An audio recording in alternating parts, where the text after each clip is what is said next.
I have this book, to our children's children, preserving family histories for generations to come. And just to get some ideas about, and the first one they said was name. Who is the name?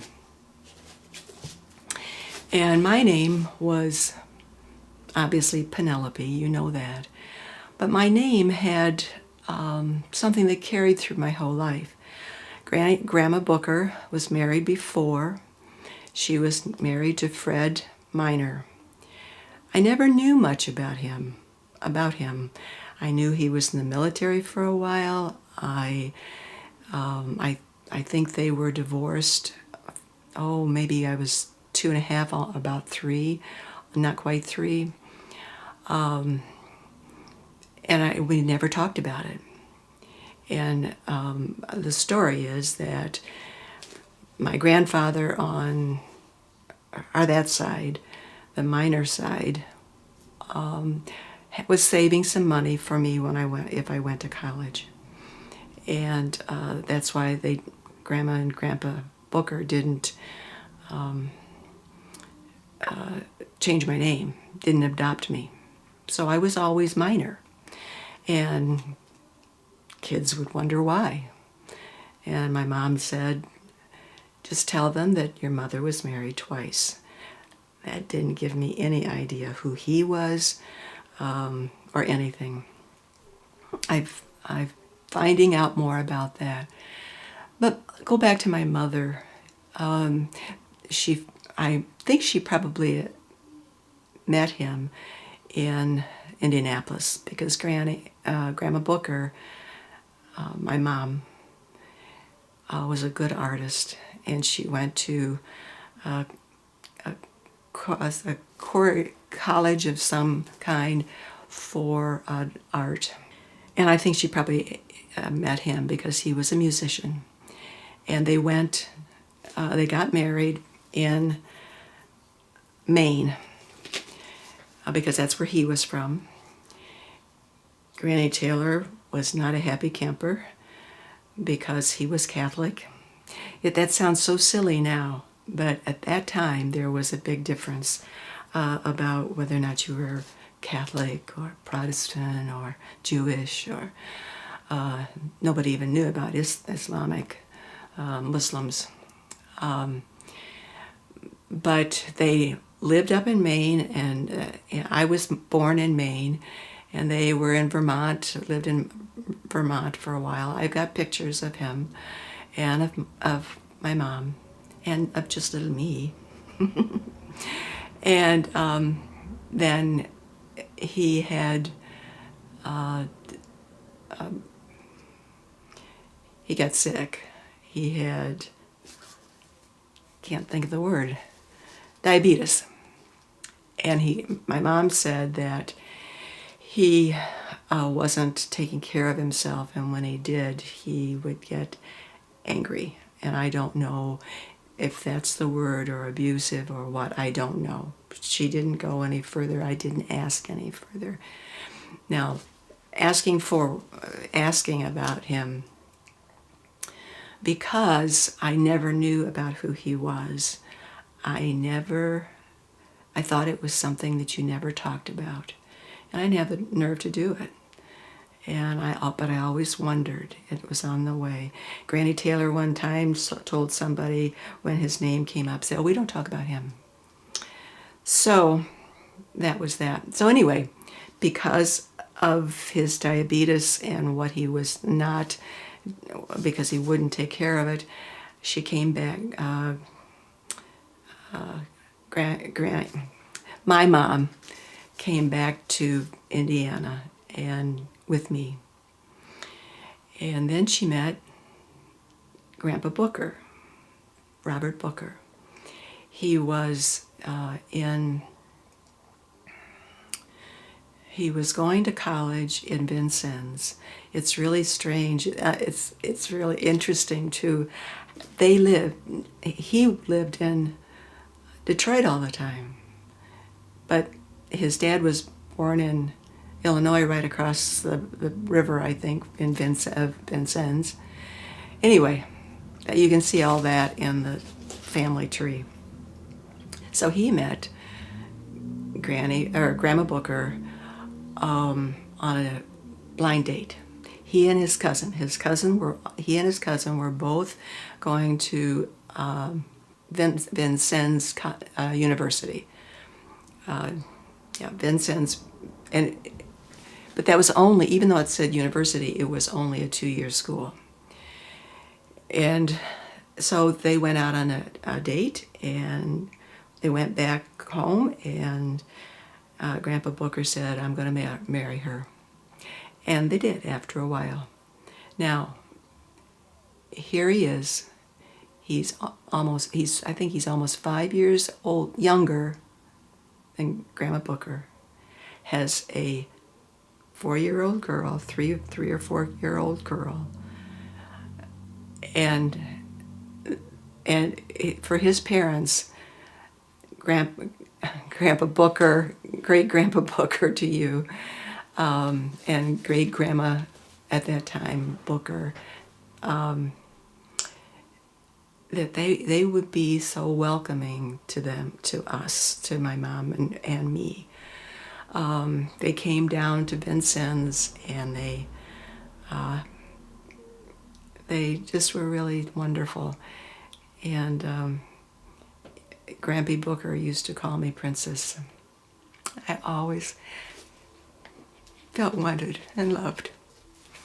So, let's see, your Grandma Booker, and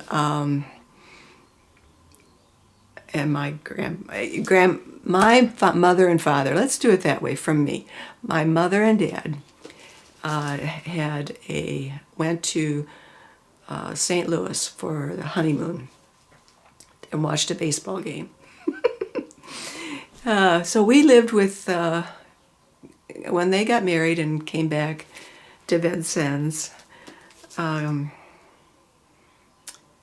we lived upstairs of Granny and Grampy's house. They had a house. I don't know whether it's probably the one that you saw in that picture when I was all dressed up in my play clothes. But their house had an attic, and not an attic, but it was a big room space in the top of their first floor, and so they made it into an apartment for us. And I had a little dog, and we lived with them for a while. My dad would go back to Terre Haute. By this time they had graduated from Vincennes University, and they're going to Indiana University, I think. I'm not quite sure what the name is now. Right now, I'd have to look it up. So he would come home every weekend, and then he'd have to go back to Terre Haute until he got a job. One day he told me that he needed my doll quilt. I had a little quilt made the size for a doll, and he wanted to borrow it and I thought, well, why? And he said, well, because my desk needs something on it so it doesn't get bad. And then he came home. He had a little puppy covered up in that, and it was so sweet. Not our house, but our part of the house was such fun to me. I'm not sure it was to them. It was a long room upstairs, long room. The front of it was a long, narrow bedroom. That was Mom and Dad's. And at night when they went to bed, they'd take turns reading to each other every night. There was a grocery store next door, and we had a little tiny kitchen. It had, that's where the eaves were. That was under that little thing. And there was a grocery store, and they had, you put your name in the box, and at the end of the week they pull something out. And somebody, I think, kind of did it on the side anyway, but we got that. We got that, all the gifts that they gave us. They came and made breakfast for us. They had the radio station, came and talked to us. Probably just mom and dad. I got a doll, one of those little dolls. I think it was a book doll or something, a storybook doll, and of which I eventually took all her clothes off shortly afterwards. And I got a chance to get a record. I don't remember. Yes, I do remember, and I don't want to say what it was a silly one. And the folks probably got lots of other things too. And so that was really fun. And it was amazing that they got 2 adults and the adult for the guy who was running the radio. And I don't know who else was in there, but I remember it as being fun. It was a fun place to be. I had a bedroom all by my own, and it was under the eaves also, so it was like this. And that's where Dad explained to me the Lord's Prayer one night. And he'd come in and read to me too. And then one time I was reading in the sitting on the bathtub, and while I was filling up with water, I was reading, and I fell in. And then there was another time on the bathroom, I got spanked with my mom's, I think it was with her brush. I'm not sure, but she didn't do it very hard. But I cried a lot. And the reason I did that was they both worked, and I was supposed to go to my girlfriend's house, or go to this woman's house. They had another girl or something. Well, I decided I didn't want to do that. I wanted to go to somebody else's house, and nobody knew where I was, and scare the bejesus out of them. And so I deserved that, and I never did it again, obviously. But yeah, that was fun. I had a wonderful teacher in first grade, because I don't remember. Oh yes, was it in kindergarten maybe?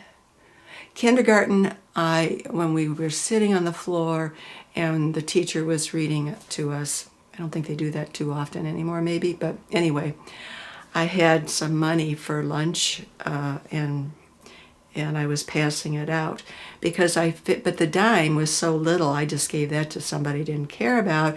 But a nickel I gave to somebody I thought was really good. That was my math at the time. And I went up to the teacher and said, and she was talking to somebody else, and I had to go to the bathroom. I had to go to the bathroom so bad. And finally I wet my pants. So I figured I was done, and I went back. Well, then she saw the puddle and asked who it was, and I had to say, and my dad came to get me and take me home and give me clothes to change and everything. So that was one of the things I remember. I also remember they had a pet parade at school, and I got there late. I ran home to get my little dog and ran back. And I almost remember it as I flew from one at the corner to another corner. That's how it felt. Obviously I didn't, but I remember it was just so fun. Well, we were late, so it was so cute when we walked through. They just loved my dog. He was so cute. He was a dachshund. And we had to leave the dog when we left. Getting back to my first grade teacher, I'm pretty sure it was her. I'm left-handed. And a lot of times, people would do everything, and they still sometimes do anything they can to teach a child the right hand, instead of the left. And at that time, a lot of kids, and in certain schools, you had to learn to write with your right hand. So she was telling people, she had the things written up on the blackboard and told the kids to put the eraser of your pencil right by your shoulder, or facing your shoulder, your right shoulder. So here I am trying to get my left hand way over here on this side so it's going next to my... And she came up to me so sweet and said, "Honey, you don't have to do that." And she turned my paper around, told me where the pencil should be. And that was a really good thing that I remember. Another thing I remember, I think this was in our second grade.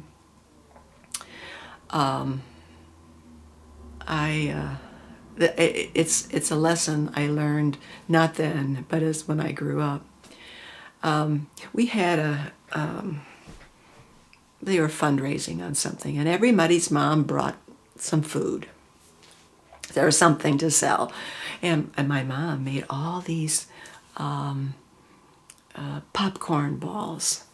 And, they're really good. And kids had cookies and all that kind of stuff. And she did that. And she put them in a plastic bag. Not plastic, a different thing. And then put it in the bag. And I took it to school. And I got to school. And the thing was, the other classrooms would come through to your room.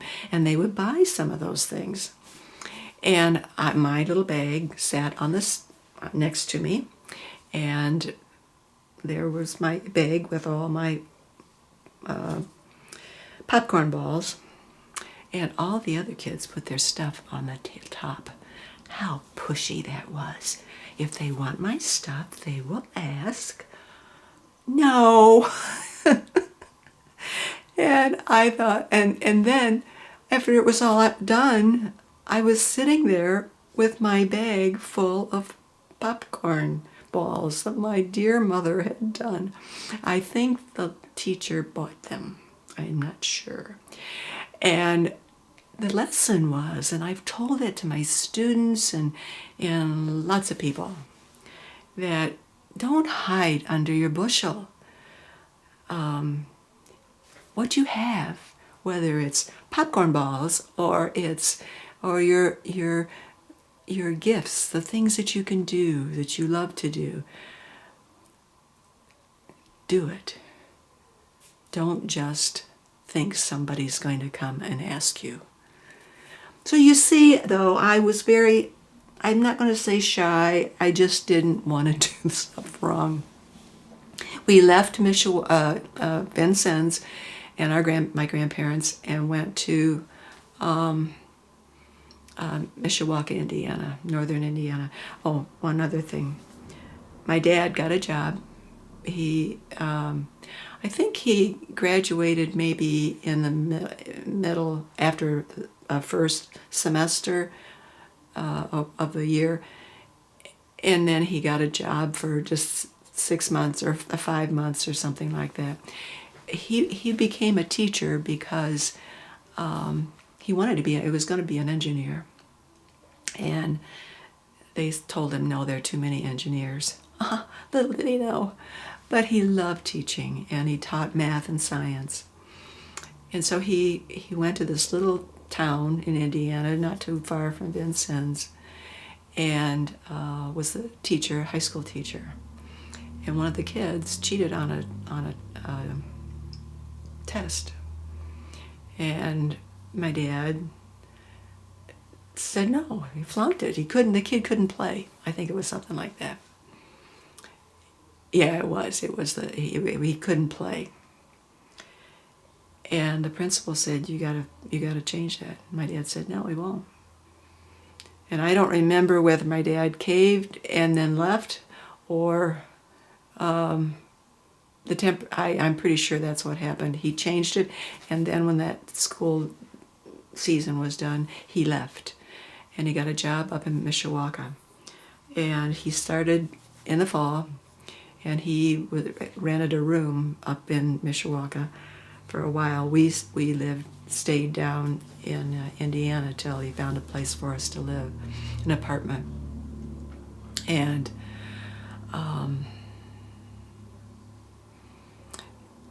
so when he came down and took us back up to Mishawaka, I had fish, little, goldfish, and I had them in a bowl, in a mason jar, and I put sock over it because it was real cold when we got there.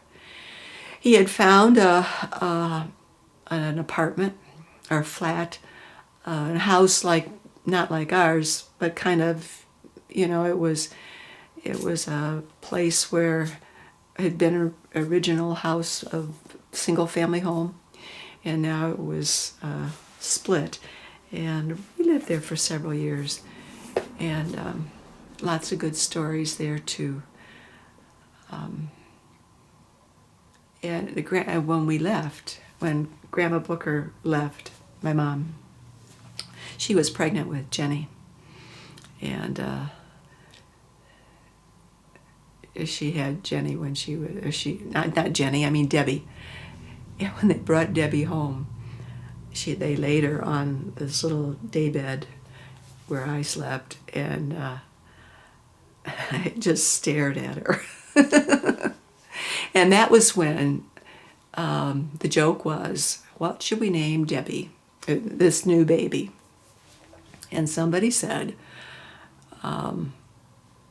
name her Candace, and then you'd have Penny Candy. I think that was probably my dad's teacher joke. But anyway, she was a sweetie, and we've got pictures of her and all the good things she got from the teachers. My dad taught math and science in Mishawaka in middle school. It was junior high at that time. And they had such good friends, really good friends. We went to their friends one time, and when Debbie was they just brought her home from the hospital, I think, and there was a girl just a couple years younger than me, and another child of theirs, of the other people, and we got in this car and we were playing, and I pushed the button, and it turned over. Didn't do it, but it turned over, because that's how cars started. This stuff with the button now is just the same thing we had then. But oh, did we get heck out of that. Whew. Good friends. So good that when I had, I would say I got to call them by their first names, not Mrs. this or Miss that or Mr. this. And when I got to, I think that probably the 6th or 7th grade, probably maybe 7th grade, I knew that the man, they were great friends of my folks. They all came together. I slept on the couch and my folks played cards. But so I called him Max. That's what his name. That they was told, just I could do that. And not in school. So I think I raised my hand and said, Mr. Boo. And that was the only time I ever said it out loud. Anything, any name of his that year. He was a good teacher, but I didn't know what to say. Good stuff. Mishawaka was a good place. It's where I had my first kiss. And they finally bought a house. We lived right across the street from the football stadium for the high school, and it was all, it had been built during the, not the recession, the other one. No, I don't think it was during the war, though. I think it was before it. Anyway, and Grandma Booker used to play, well, it wasn't play, she was playing again with the wall. She'd take her tennis ball and her tennis racket and hit it back and forth, because it was a slow, there wasn't a lot of traffic going through there or anything. And she was good. She was good. I like going down to Mishawaka, and Vincennes too. I like going down to see where I've been, even though the house that we lived in Vincennes is gone. I can remember when my friend around the corner, their house started burning on Halloween. They stopped it, and it was okay. How sweet that family was. That was the first time I saw a lady walking down the street with blue hair, and it wasn't being hippie blue. It was the other kind of blue.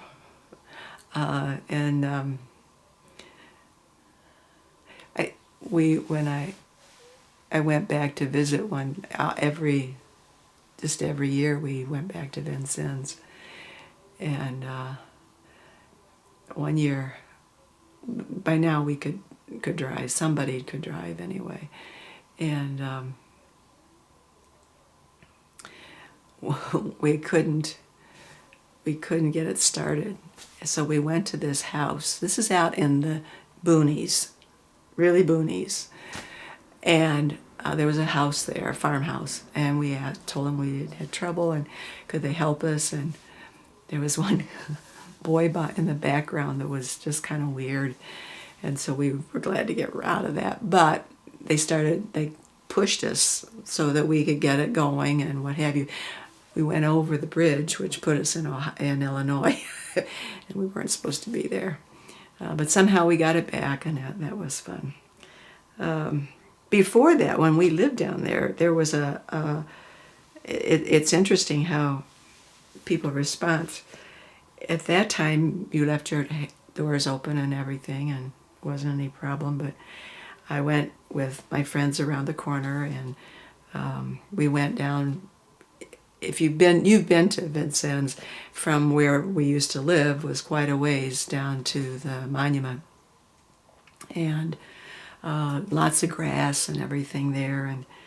And we were sitting in the grass, and then we started talking about this guy there was some kind of serial murderer or something going, and we were just clicking on the grass and figuring, well, if it's going to happen, it's going to happen. If our parents knew that, they would have killed us if the guy didn't. They got him, I think. I don't know. That was beyond it. One summer, teachers didn't get squat. That's part of why we stayed down in Vincennes for a while. We got up to Mishawaka. It was a little bit better. But every summer, Grandpa Booker, my dad, had to find work. And at Christmas, he and a friend both were hired in part-time at Christmas time. We didn't have any money. In fact, when they were in the house with the flat, I got to tell you funny about that, how silly your mother is. I was little, and I went to the store, and I got a pea, you put it in little little round pea and you blow on it. So I opened up from the bottom of the window and I blew it out. But I had the thing down. Yeah, so the straw, I didn't get the straw down, and he just followed. I don't think I ever got that thing going. So, yeah, kind of silly, but it's fun. Anyway, and Uncle Wally came up. I think you've heard this story before, but I'll tell it on tape for the rest of the world. Uncle Wally came up, or down, to Mishawaka when we were there, and this is before they bought the house. They were renting, and the story was that Uncle Wally had a great time, and he was Dad's younger brother, and he wanted to stay. And my dad said, "No, we can't afford it." They could, just for a couple days, they could not afford to have another person. But you know what? I never, ever felt like we were poor. Part of it was maybe because all the other teachers, our fun on Sundays after church was to go looking around, well, especially at night, going around and looking in people's windows to see what their windows are. But if we went in the afternoon, like I said, after church, we'd go visiting with somebody. We would go to this family, and then we'd come visit that other person or, family. That's what we did. And it was fun. And we were very poor, but I never, ever knew it. Mishawaka was good. I think I enjoyed it more than when we came up to Detroit. It was kind of a switch, and there was some difference there. But I had found friends too. Any more stories? I can't think of any right now, so I'm going to close it out. There's a poet that has written, I hope I get this right, several. I got his book because of this one comment. He's telling a poem, and the bottom line is, he said that death takes everything except our stories. So I hope you don't mind if I go through these stories. That's all I will leave you in the end. That and your everlasting love. Or my love you, honey. All of you. Bye.